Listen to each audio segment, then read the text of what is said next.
on the topic of Sudan, there was a recent story that, it's quite alarming. So, three-member UN Commission on Human Rights declared that after a visit to Sudan, South Sudan, yeah, South Sudan, yes, which is also the world's newest country. Yep.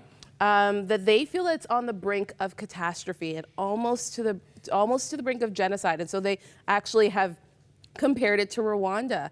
And so, Tom's going to be talking to us a little bit later, but starvation, gang rape, burning of villages.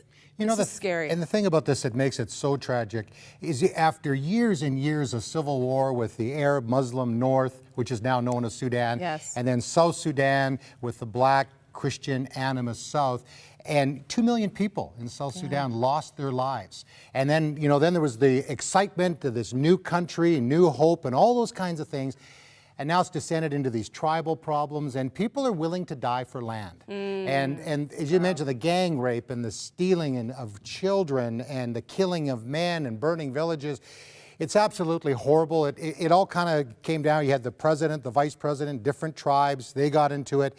The vice president had to leave the country, and then there was all these factions that came out of that. It's a horrible situation, but thank God there are people like Tom Zarowski that are working in that part of the world, because it is very, very difficult. And I don't think we hear a lot about what's happening in South Sudan. I remember when Darfur was happening, and we heard a lot about this, and there was a lot of activism involved. I think we need to be reminded, as you said, to pray for those like the Tom Zarowskis of the world that are in there and trying to bring the hope of Jesus Christ in the midst of all of this turmoil. And I think what happens often, Maggie, is that when a country's in the news a lot, and then, it's just going on, and there's no end to this.